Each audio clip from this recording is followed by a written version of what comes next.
Well, welcome, guys, to the highly anticipated interview. It's your boy, Bannon Clark, better yet, Young BC. I got many names. But joining with me here is what I never thought of an interview to even happen out of. I've done sports. Listen, I've done sports radio, done interviews for over 8 years, and I never thought I would ever have this man. I'd be talking to this man first off and even having an interview with him. He's a man of many mysteries. You guys either love him, you hate him. Pete Lafayette, a.k.a. Coach Pistol. Coach Pistol, great to hear you. How are you? I'm not bad, man. Thanks for having me on. Thank you. So if I'm not mistaken, is this the first ever interview I just asking, is this the first ever kind of interview semi thing you've ever done? I mean, they brought me and the boys into the radio station a couple years back and they interviewed us. Oh, was it at 1010? Yeah. Oh, that's where I work. I work at 1010. Well, okay, I still work there. So yeah. But wow, man, it's good to have you. How you surviving through this pandemic?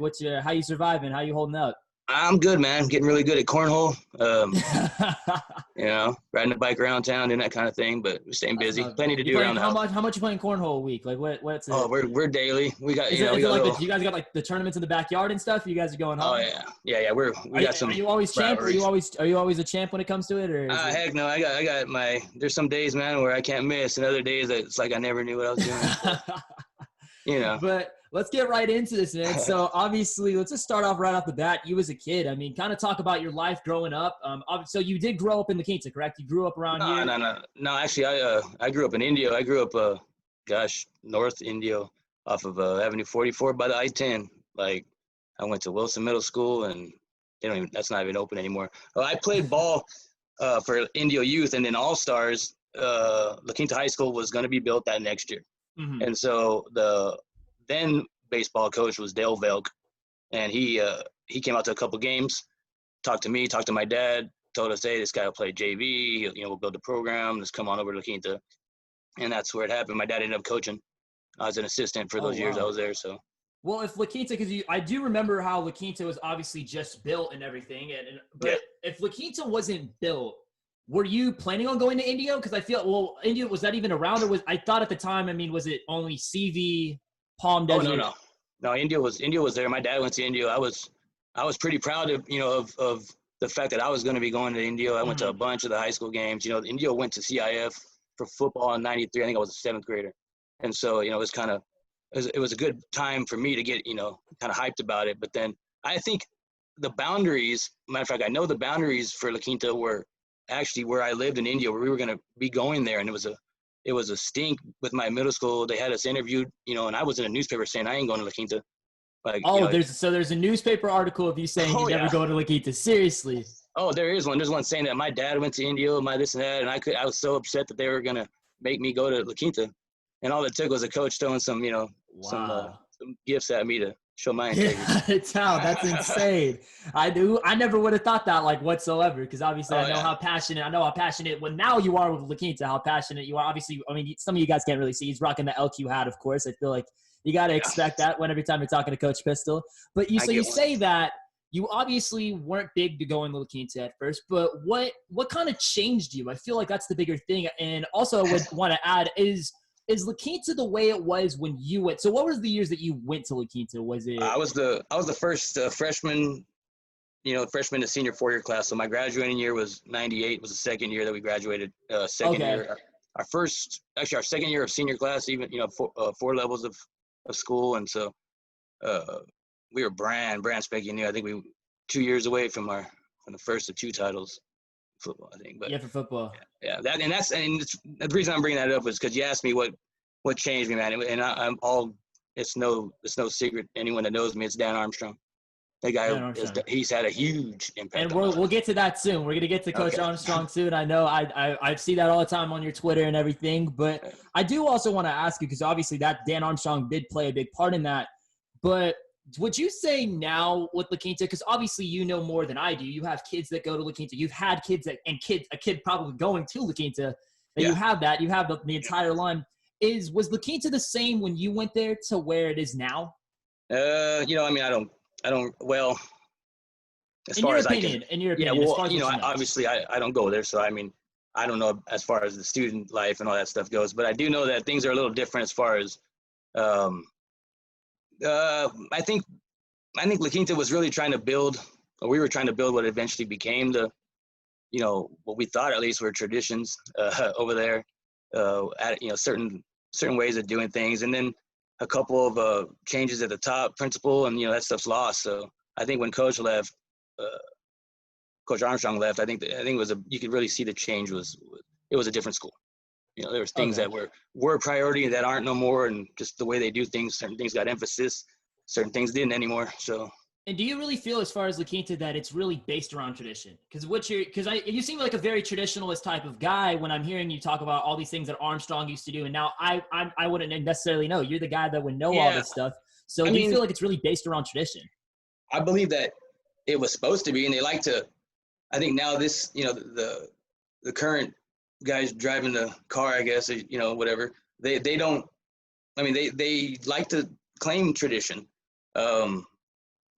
But I don't know. I love the school, and I'm not trying to knock anyone. I obviously, like you said, I got a pretty soft spot for him. I guess a big soft spot there. But I think that there's some things that maybe that they could probably do better to get pride again back in the school. Now, I'm not.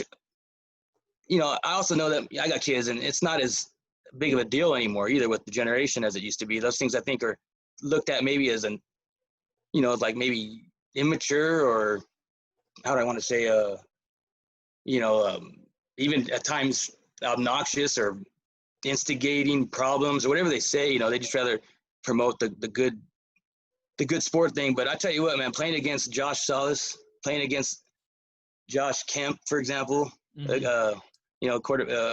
those kind of guys, and I see him around the valley too. These guys, Terry Seachin is another great guy. That's involved in the community. Playing against those guys made you want to be your best. Okay. And I mean, hearing that they were looking forward to playing you, and you were nobody 2 years ago, you weren't even in existence.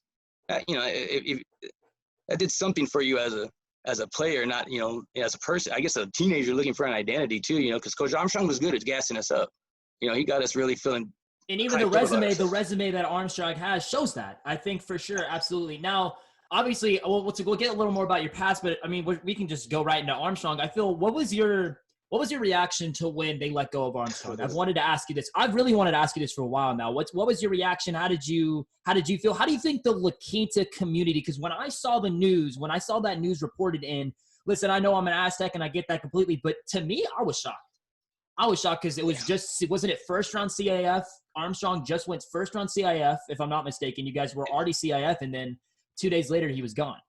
Well, the season had just ended. Yeah, he made it for the first.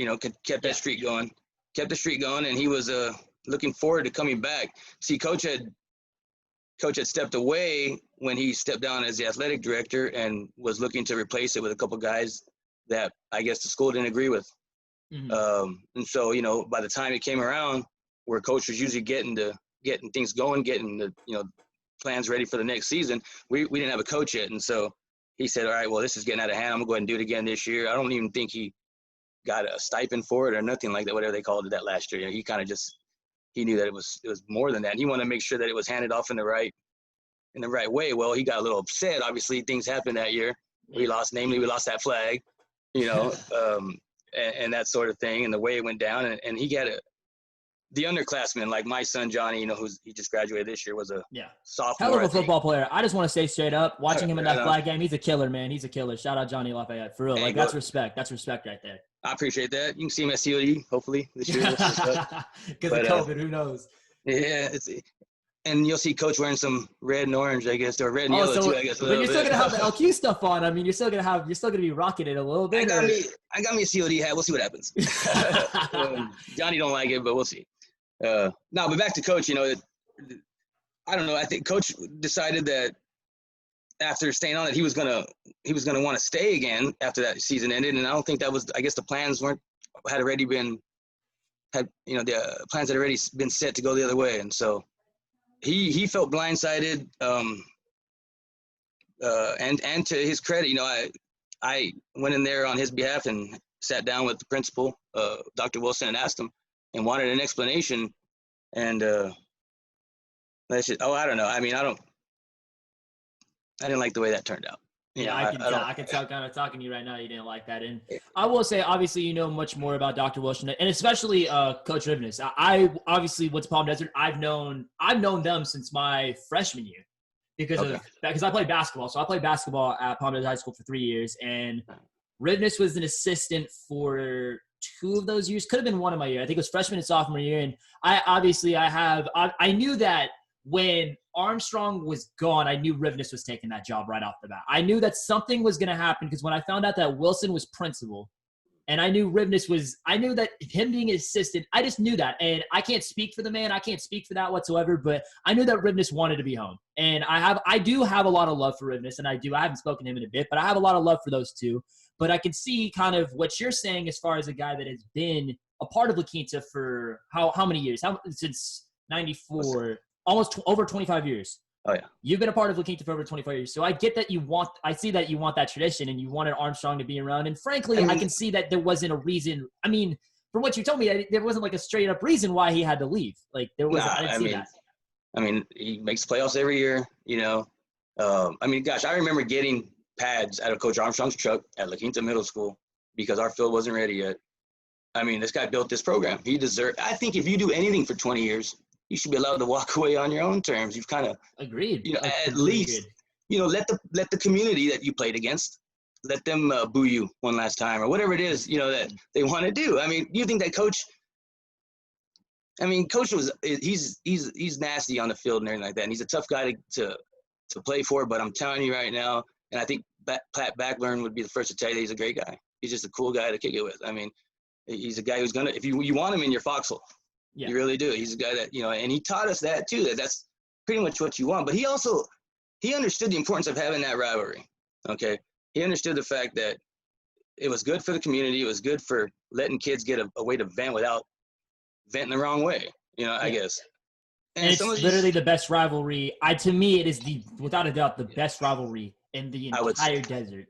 For sure. There's a reason why Fox Sports West comes and does broadcast of these, and they get intense. This year, for example, obviously I know La Quinta didn't have that great of a season, but how close that game was off the charts. You even made it clear on Twitter. I know you made it clear talking about Desert Sun. You were talking about a couple other places. Obviously, their predictions were way off. I mean, it was 51-10, like crazy scores, but I know that the La Quinta faithful was really behind them, and obviously it wasn't the outcome that you guys really wanted, and I get that completely. But I feel like at the end of the day, you had to come away with something. I mean, I get a loss is a loss, a win is a win, but I feel like for what the media was saying, especially to what happened in that game, like you got to be like a little bit proud. Like you got to be like, for sure, like you got to be a little happy about that. Oh, this guy, I'm proud of these guys when they put it on and strap it up. You know what I mean? There's really not much they're going to do that's going to bum me out. I got their, you know, I see what goes on. I understand the injuries. I also understand that you can do everything right sometimes, and you can be the best prepared, and you're just gonna lose. You know what I mean? It's just not your time sometimes. I don't have a problem with that if you know you're in it during the week to win it, leading up to win it. You know what I mean? Like games aren't won and lost on a play. Seasons aren't lost on a game. Like that stuff's earned right now. You know, this is when you're paying your dues, that kind of thing. So I'm proud of these guys when they do things that other people aren't doing in their school. When they're, I'm proud of my son Johnny when he. I'm telling you right now, there was times where it was you're like, dude, just knock it off, like go down, like don't stay out this play, like don't go in, you know, that kind of thing, because he hardly ever came off. But looking back, of course he wouldn't have, and I don't think I would have either. But there's times where, man, you're wanting to blame everybody. You know what I mean? You're looking for a scapegoat, and but I'm proud. Like I said, I've been there before, so I'm proud that I know where we came from. My sophomore year, our first year varsity, you know, not to get too far off track, we didn't have any seniors, and we got our butts kicked by everybody. Salas, Camp, those guys. I mean, we got our butts kicked. These guys were huge. Bishop Miller, Murray Scott. These guys are from Palm Springs, you know. Kirby Pert and all the things they had going on with their Cat City. And I mean, they were brand new.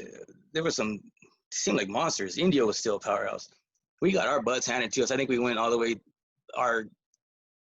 Then my senior year starting quarterback, you know, he got to get in there as a sophomore, so he had enough time to prepare. But we took our lumps, you know. So there's not much. These guys, we're a little spoiled, but I'm proud of them. I am. And you know what? I got a lot of respect for the guys across the field too. I really do. I know that it may not come across that way, but I do.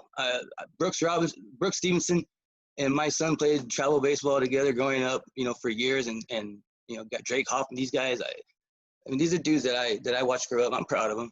I am. A lot of the guys that are on the PDLQ team that my son Marcus is on, with Donnie Fitzgerald and these guys, they went to the Super Bowl. They're going to be seniors coming up. So I'm proud of these guys. But when it comes down to game time, I don't like you. And I don't want you to like me either. You're thinking straight La Quinta. You're thinking straight La Quinta. I don't want you like me either. I really don't. I don't have a problem with it. Yeah. So let's talk about kind of finding your wife. I feel like you guys just celebrated how many years you guys were together? How many years was it? Let's see. This is our 22nd year married. 22nd year. But we're as old as that football program.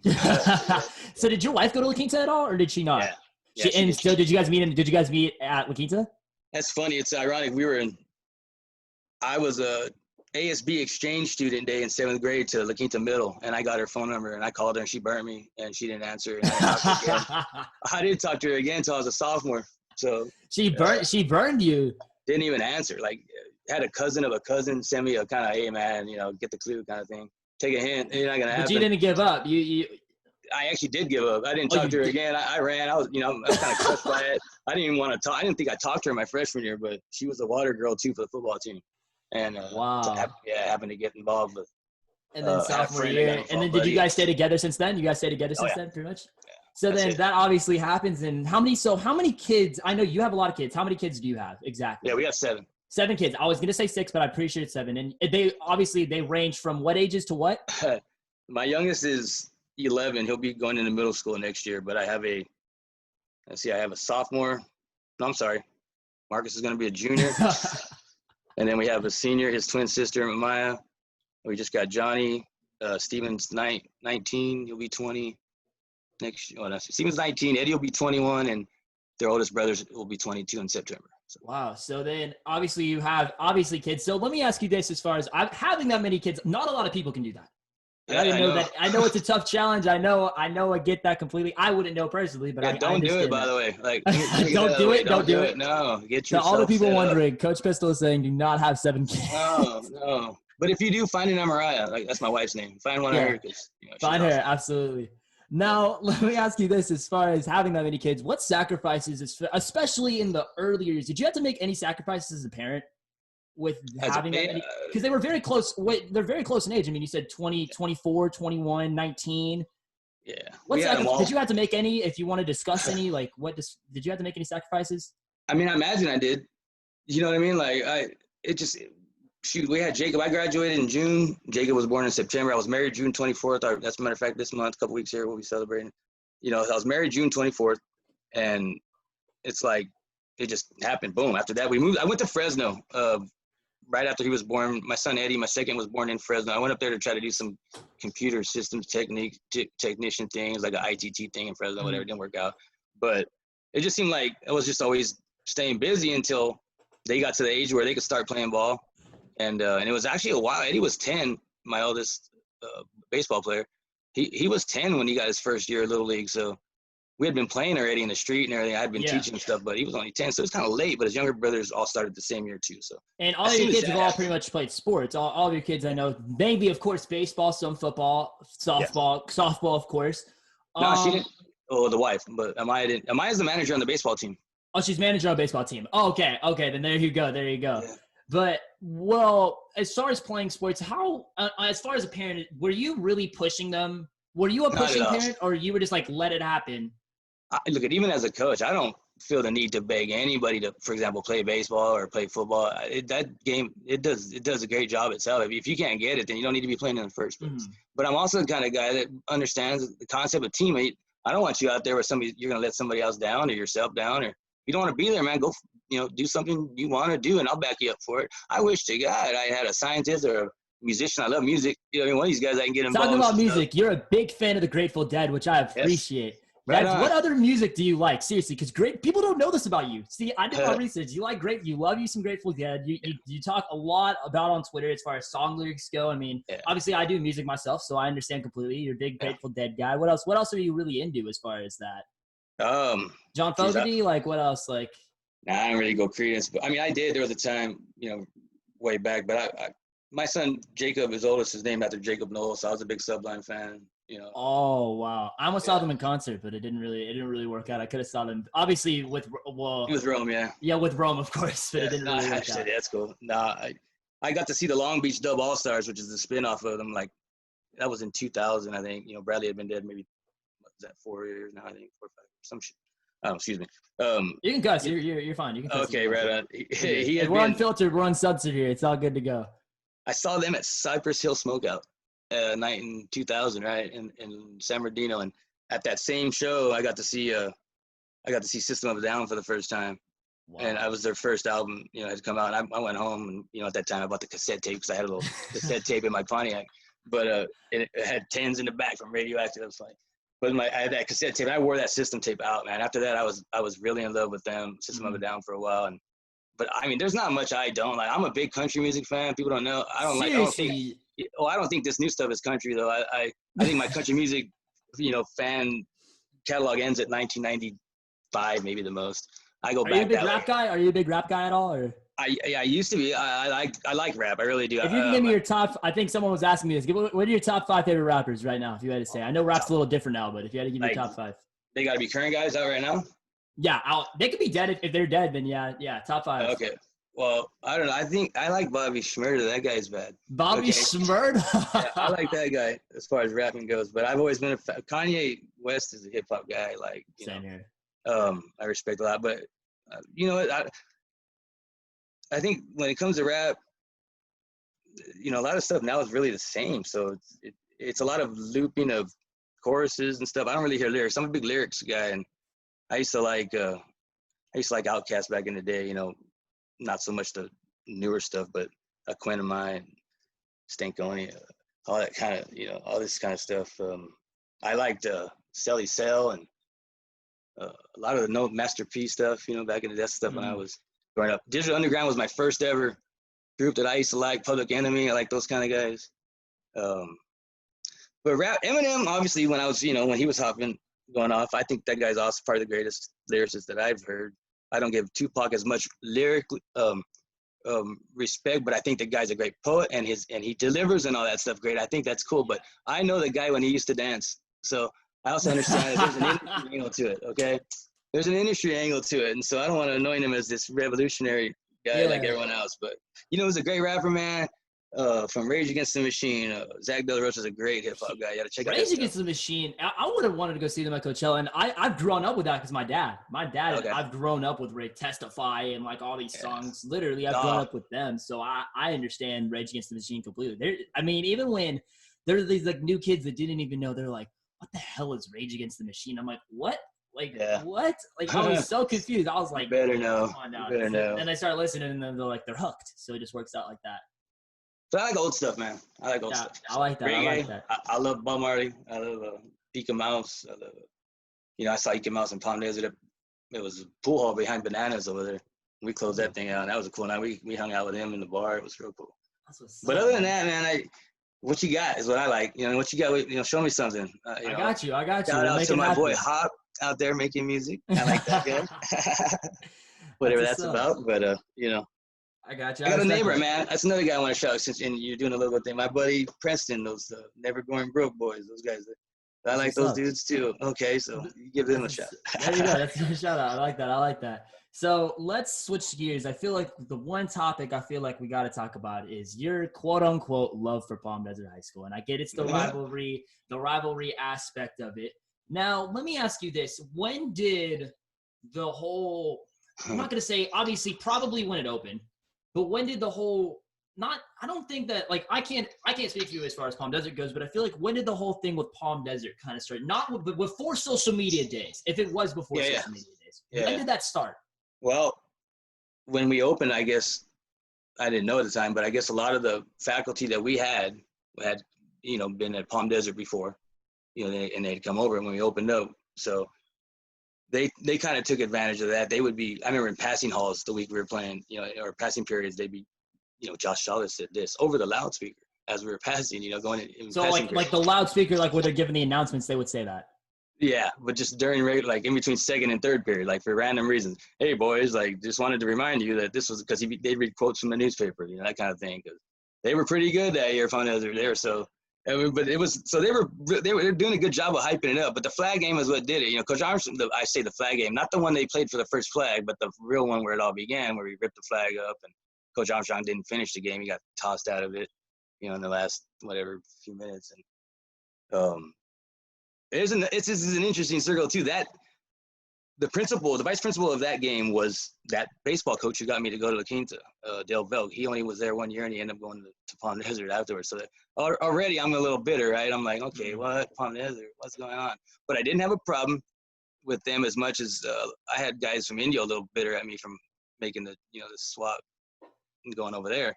But that flag is what did it. A lot of the guys who couldn't, they say couldn't cut it or for whatever reason, is what they said at Palm Desert ended up as the first sophomore class at La Quinta. So, or at least that's what everyone would try to say. But we had some dogs too. We had some guys that they weren't punks. So. And besides the flag game, which we're going to completely get into the flag game, of course. We have to. If it's not a Coach Pistol interview, we have to get into the flag game, of course. Come on now. We have to. Yeah. What is the most memorable back and forth moment you've ever had with Palm Desert?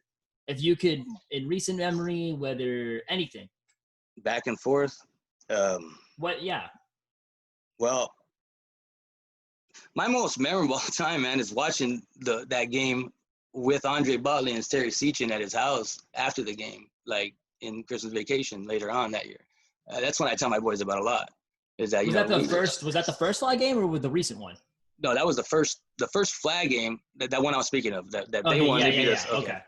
But but other than that, I think when I first saw them show up on the bus and with Danny and them, when Coach had his kid, and I had a buddy of mine whose brother was on that team, because I never stopped going to the games. Like I've been going back ever since I left. So, but I remember seeing them come around Cook, coming down Cook with the lights, and they were late. Nobody knew what was going on. And, that got me pumped. Coach brought them through the stands, and that's a moment, and it's a moment because I looked forward to seeing my boy do it. Yeah. And when I got to see Johnny lead him off, or lead them through this year, they didn't. It wasn't too big of a deal last year, but when they came down the aisle and my boy was right there, and just the late thing, the atmosphere, that's what I looked forward to, man. I really liked. He was my third kid, my fourth son, but the first three didn't play football, so he was the first one. And then Marcus plays football as well.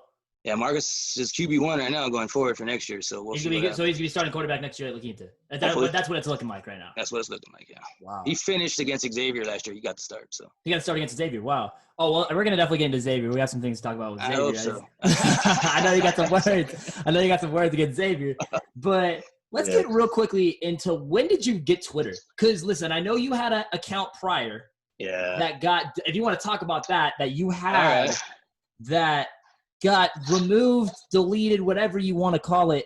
When did you get Twitter? Because that's what you're most. I feel like for a lot of people, that's how they know you is because of Twitter. Probably. Other than people that know you as this guy that's like loves the Grateful Dead and is a great person. Like seriously, they probably is that. But when did you get Twitter? I think I got Twitter 2000. Probably when when my oldest got to varsity. I think so. Let's see.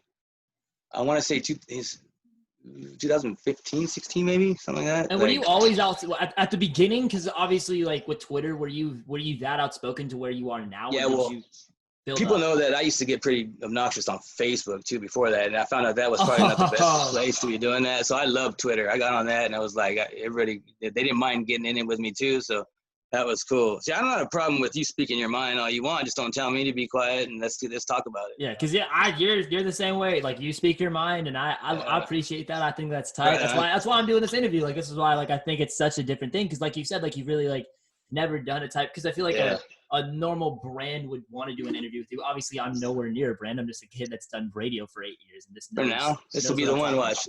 This will be the one to set you off. No, that's gonna set you off. You're gonna be getting calls after this. I already know people it's gonna be like the next like Joe Exotic of like. It's just gonna be some like Joe Exotic as far as being. I haven't even watched that Tiger. You ever watched Tiger King? Come on, it's a good show. I like it. Bro, I got so many people in this house. If I'm lucky to get any TV time, dude. I got that.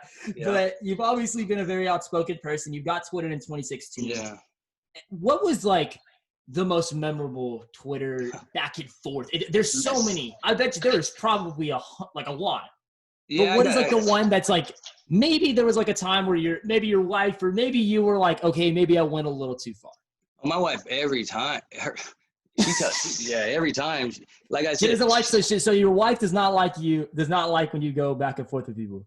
No, she doesn't. She doesn't like it that much. She supports, she says, "Oh, I see that kind of thing." And every once in a while she'll be like, "Oh, did you see that person? Did you get that person?" But for the most part, she's like, "I don't see why you just get involved." Your kid, she thinks it comes down hard on the kids, and they're big boys. I don't know. I guess that's my belief. She's lucky. I don't say she's lucky, but I could be telling her some stuff too or something. Yeah. One of those kind of guys. I don't know if that's a good way to a nice excuse, but she's my balance, let's say, for that much, because I can be a little. I start talking. She could put you in line, basically. Was what you're saying, as far as some of the things you may say, but obviously there's been those times.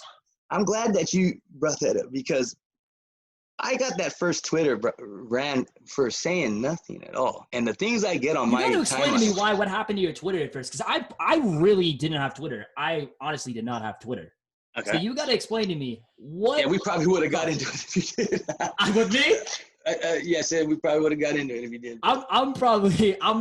On Twitter, I'm not as outspoken, because listen, I had Twitter, but I never got it. I didn't get the whole mojo of it. I never really understood it. Because I used to post videos for KSQ, because I did that like my sophomore, junior year sort of, until I did student section my senior year, and that's all I would do really, is that I really just would post videos, but they would send me kind of all over. Obviously, I did the flag game my sophomore year. I went all over the valley. I think the one place I never went to was Palm Springs, but I've been to Palm Springs games like dozens and dozens of times, because like how you were affiliated with Indio, I was affiliated with Palm Springs at first. And Hey, my grandmother was a counselor there for like 25 years. Oh, really? 30 years. So I went to like every game pretty much when I was a kid. And then that's how I remember my Friday nights. And that's before I even understood high school football and the gist of it and everything. But then when you get older, you realize like, oh, like my grandma's kind of a boss. Like she's like, you kind of understand it, and you realize like how fun it is to go to these high school games and all that. And it's fun. There's some games where depending on the team, it can be a little boring, but it can be very fun and very interesting. You get some characters in those games. I think you gotta ask. I don't know. Cat City showed us all. I think that it don't matter really what you got going, man. It's a fun game, dude. Those guys get rowdy over there. Oh, no matter who's winning, no matter who's winning or losing, their teams. They sat through some. I'm glad they got some things to look forward to over there now with these guys. Wallace, he's a killer. It breeds it too, man. It's like I tell the boys all the time. I say, you're grand, but who you bringing with you? Who you bringing with you? Go find that guy. Who you bringing with you? Because if you ain't bringing that guy, then you're gonna watch together later in the playoffs. So. Well, I'm not trying to be cliche. Yeah, I got you. But let's just think really with Twitter as far as really. So, what's like one school that has there been a school that you've never had a problem with? Never had a problem with? Never. Palm Springs is almost because of two headstrong kind of dudes. Me and I don't know if you know Coach B over there. Yeah, I know who Coach B is. Yeah. I know him through Twitter, and I tell you what, he was a great host when we played over there. He took care of me and my family and everybody, and made sure that we had, he showed us that kind of love. But we had a little run in it the week leading up to it, but it just came down to he's the same way. He's just down for his, and the thing about Twitter is that everybody's on it. So, and sometimes, like, I wouldn't want nobody talking to my kid, and I don't want my kids disrespecting or being talked to by adults. And it's a thin line that I had to learn a lesson about it too, that, hey, even if it is that, okay, it doesn't give you, just because they ramble onto my page, if I can't push that off. I need to be accountable for that. Okay. So, I think it took him help, the beef I had with him helping me to realize that the kids the younger ones are going to say things, especially when they're 17, 16, and they're smart enough to say things. They understand what they're saying. You know what I mean? They're going to push buttons, and they're going to do things that I can't respond to. So that was what got me to, I think, chill out a little bit as far as that goes. But Indio I've never had a problem with, and for the most part, CV is cool too. I don't really care too much. Shadows, it depends on the sport, but Xavier is the one that I got great love. I got baseball player friends that I've known since they were, little boys and their parents and everything. But and he's an Aztec too, so that's why that coach. Yeah, that's why you're not a big fan of him. Yeah. Let's talk about that. I feel like obviously you talked about how Marcus got to start that game. LQ Xavier. Yeah. Really at that point in time, Lakita didn't have too much of a hope as far. It wasn't a great season as we know. Xavier was on the brink of making the playoffs around that time. I know that they had a decent team, okay parts. Like it wasn't an awful team, but they were very mid-table. And I know even leading up to that, I do remember that you and Dockery kind of got into it a little bit. And I don't know Dockery personally, but has that relationship changed at all, or has anything really? What's your take on that entire thing? Where did that kind of start? He's blocked me on every account he can do it on. So I my take on that is that he's good at sending his cronies to do his sneak diss work, and I'm not gonna hold back with this guy, man. The reason I got beef with or upset with him was because of his actions, the way he acted and got away with it, and the way he's being praised. He was telling our boys stuff when we played him. This is going back to Marcus McAvoy years. This is 2 seasons back now. Johnny's sophomore year. I guess it was Coach A's last year. And I mean, he was running his mouth and to the boys, and then he tried to act like he wasn't, and then he tried to even get loud with Coach during the high five part, and the team high five clashes and everything, and then all the while afterwards, just going around acting like he's just building men, and he might be now, but when I asked you about that, your idea of answering it was blocking me, and if you didn't, if you were one way, then you should have owned it. You should, why were you running that kind of thing? And then I started getting in it with other people I didn't even know. I didn't even know them, but they wanted to act. And you're not going to tell me I had people there, had dudes with me there that were witnessing. My son coached, Johnny had to grab a hold of Coach, like, hey, Coach, walk away from this sort of thing. Because dude was getting a little high and mighty for himself. I respect what he does. It's hard to make any pro team. It's hard to make a college team. It's hard to play ball. It's hard to do things. Like I said, I appreciate things people aren't doing and you're doing it. But bro, they don't give you a right to act like you did to that, to kids and that sort of thing. So now he might have learned and he might be checking himself. He got T-Pope over there, so that he's got, he comes from good roots. So yeah, I know about that, but yeah. So obviously the whole thing with Dockery happened, but there hasn't really been any communication since. Obviously, he's blocked you. He hasn't talked to you since that entire thing. I saw him. Yeah, he blocked me, and then he screenshot and still found a way to comment on me or something, and retweet about me, and then I go to find out, and obviously I can't, or it's this content has been taken down or whatever. But no, he won't talk to me. Yeah, I got you. He won't talk to me, man. So let's talk about this year's flag game a little more. I want to talk a little more about that because I know that you were very vocal. I obviously did my research, saw some things that you were very, very, very vocal about. The what? The phantom punt. The phantom punt. I saw the phantom punt. I saw, well, obviously I know that leading up to that flag game, it was very intense. And I saw a couple things on Desert Sun. And I didn't know if you wanted to say anything about, well, not say anything. You're a person that speaks your mind, and I appreciate that. I think that's cool. But did you feel like even with that flag game that at all, like, better yet that kids were – because that was very intense, because that even led to the whole thing, not to get so deep into it, but the thing that happened in and out. In and out, yeah. The whole thing. I want to know kind of your take on that. I want to know your take on that. I got an interesting take on In and Out because that's what's going on right now. In and Out, by the way, that whole thing ended up with me on Facebook defending myself to people who were saying that the cops were justified doing what they were doing to that little boy, to that young man. These are the same people telling me now, okay, that the cops are out of line for what they're doing. These are the same people. Yeah. And I was like, look at here, man, this kid, besides the fact that he's a youth, he's unarmed, he just happened to be a black kid too. You guys, okay, were out of line. You guys were out of line, and there's no, and you're not going to tell me you had any other reason. Now, we're not in these inner cities. We don't go through a lot of the things, but we're not going to ignore it. But what I have a problem with is that this kind of stuff goes on a lot with people of all colors by law enforcement. And I'm not an anti-law enforcement guy, but I am we need reform policy guy. And that's as far as I want to go with that, okay? I think all lives matter, and that's why Black Lives Matter, okay? And I think I've never been a racist, so I'm not going to entertain racist conversation. But I feel for everyone. I don't know what it's like to be that. I don't know what it's like to be scared, but I understand it's real. Yeah. Okay, I very much do, and I don't want to act like I don't. But I do want to point out that whole scene right there, I took a lot of crap, and I know what the reason that was one of the collateral damage of what had happened. With the spray painting that happened the next day, there was spray painting. See, I don't know. But I know that has nothing to do with La Quinta. I know that was figured out that had, but people assume that though. I do remember that, and to me, there was no evidence about that. And do we know that there? I mean, honestly, I'm telling you straight up, how do they know it didn't have nothing to do? Did they find who?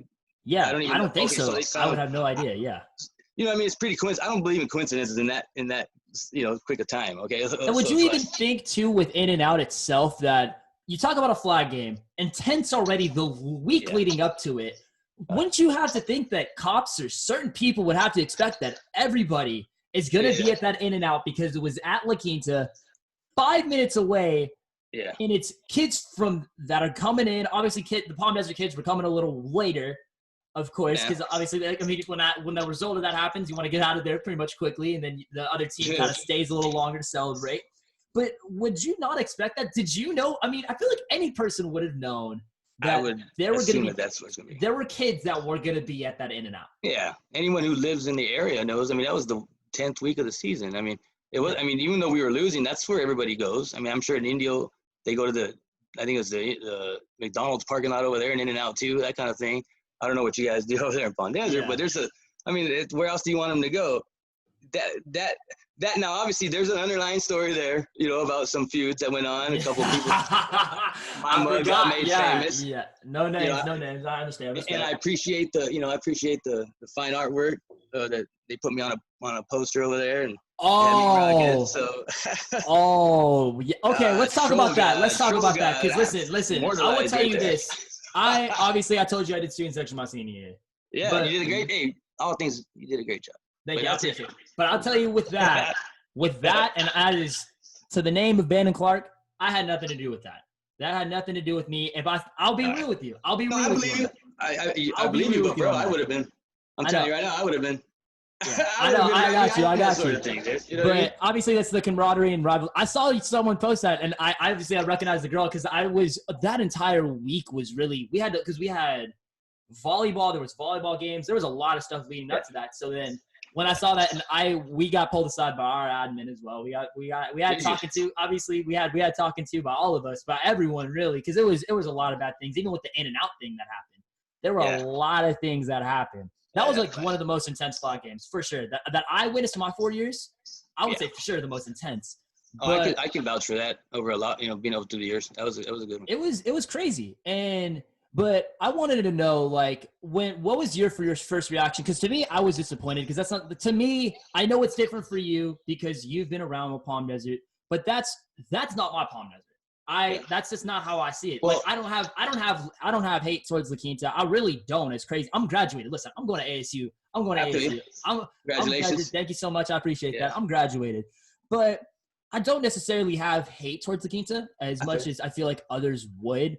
But when you saw that, I feel like and that's just stuff that as an Aztec Army, that's not a lot of things that we don't promote that. Yeah, we may make some jokes here and there, but that's to that extent to call out a person is a different story. Yeah. Well, I don't know. I mean, I'll leave that up to you guys. As far as policing your that sort of thing. But I mean, nobody was hurt, honestly. And I'm grown. I'm fair game. I put myself out there, that kind of thing. So I don't have a problem with it. That picture I think they got off of my public page. It was a graduation photo of me, and I think I'm actually right there with a couple of my buddies, Fred and Marcus and those guys. So I wasn't upset at all having that photo out there. They got one of my son. Yeah. They got a picture of Johnny, and that one was obviously. I saw that. I get Papa Bear, bro. I get really Papa Bear. You're very passionate about your kids. I know that for a fact. And even calling you before, you were very passionate about your kids, and you have a lot of love for your kids. And I think as I'm not a father, but I see that in you. And I got love for kids, period, bro. I think that there's a lot of injustices going on with kids, man, that we need to be more involved with them, doing stuff, letting them be, so independent. I understand you got the capability, man, but you can have your whole life to. We need to be more involved in what our kids are doing because people are taking advantage of them, dude. Like I don't like how it's getting ignored. Yeah. You know what I mean? It really is. There's a big problem with that. But I understand completely. But you know, my kids' friends too, man. I try to be. I'm telling you this. I know you now. If you come to my door and you need something bad, and I got it, I'm gonna help you. Like, you know what I'm saying? Respect. Like, That's respect. So, and this is never something that I thought would happen. And the right reason why I say that, and you may take that another way, is I'm an Aztec, or I was an Aztec. I was an Aztec. right. I still will forever be an Aztec, but I was an Aztec. I'm graduated. I was an Aztec. So for this to even happen, and I feel like a lot of people, especially in Palm Desert, may see you as this big bad character, this a-hole that like people don't want to associate, but really with talking to you and realizing you're just an outspoken guy who loves his kids. And you really are an outspoken guy, and you care for your kids, and that's your number one priority. That and your wife, that's your number one priority. And that's from an outsider look, and having this interview so far is that's what I've seen. And I feel like for people to go and make assumptions blows my mind. But I feel like that's the world we live in today. It is. That is such the world we live in today. That's a good, if I can, help somebody learn a lesson, why not? Right? Yeah, and this is the point. I feel like not even just, like I told you, even with this interview, what a lot of people listening do not understand with this interview is I even told you over the phone to be as honest as possible, to be unfiltered, uncensored, be you. And you've obviously have shown that. I'm trying. And you're doing it. But that's what I feel like people don't understand. And look, the past is the past, but you look at 5 years down the road for a lot of these kids that do go to Palm Desert, especially Xavier, any school, they aren't going to remember this in 5 years. Yeah. Like, let's be real here. The little Twitter stuff, you may not remember it. You may think about it, but you're not going to remember it in 5 years unless it really affects you mentally, physically, emotionally. If it messes with you like that. Yeah. No, I know. Yeah, no. I'm not losing sleep over it. Let's put it that way. Exactly. As passionate as I get, I'm not losing sleep over it. There you go. You heard it. Coach Pistol. If you get with it on Coach Pistol, he's not losing sleep. He's not losing sleep whatsoever. No. He's got bigger things to worry about than. I do. But at the same time, I like I said earlier, I appreciate and I encourage you guys to rally, being part of that army and do your thing. You know what I mean? And if it means claiming your spot when somebody's trying to give us some shine or give La Quinta some shine, whatever. Like I said, I graduated too, and I got the only associations I have now are with the kids and that sort of thing. But like I said, I never stopped going and supporting that sort of thing. I feel like Coach Armstrong is more of a fixture of that school than maybe they want to recognize. And I think I consider that man very, very, very important part of my life. So I'm not going to walk away from that ever. So I think that it's good though to be healthy about that kind of stuff, man. I'm not gonna knock anybody and go in. I'm fair game if it promotes it. Just don't come at my kids because then I'm gonna get a little upset. Sure. I feel like any father would say that. Any person would say that, especially. I don't know if you know any of them. My kids are not very they're kind of quiet kids too. Like as far as I've personally never met your kids, so I wouldn't. And that's an example. They don't even own Twitters. A lot of them. I think Marcus is probably the more active one out of all of them. But they try not to. Now I got a younger one. He's a birdcage icon. But I see the photos. I know he's a very big birdcage. I see that too. I see the birdcage and everything. Let me tell you that anyone, whatever school you go to, whatever, you meet that kid, man, he'll let you do it. I know he'll never be near the Aztec Army. I know that for a fact. He'll probably never be near the Aztec Army. But honestly, if I knew you prior, he would have been more than welcome to come to the Aztec Army. That. But I know the odds of that happening are literally like me winning the lottery. So we'll just keep it. I don't know, man. That kid, he's gonna change the world one day. He might change Coach Pistol too. Well, let's ask you this. We got to wrap this up a little bit, but I'm asking like a quick 5 questions. Okay. So I even had some people ask me this, and I kind of want to ask you this: what are the percentage of your kids ever going to Palm Desert or a different school other than La Quinta? And if it was a different school, where would it be? If I had my choice, and they could go anywhere else, or they had to go anywhere else, I'd want them to go to Indio. Just because that's where, to make up for that. Obviously, I feel like my dad ended up coaching and stuff, but I always felt like maybe there's a part of him that wanted me to, he sat on Indio's side when we played homecoming over there against Indio. He sat on Indio's side. Yeah. That's crazy. So it was cool, though. But I don't think there's any chance of them going to Palm Desert High School. I don't care if we moved and I got to drive them, out of the city limits. I think I've done plenty of damage over there.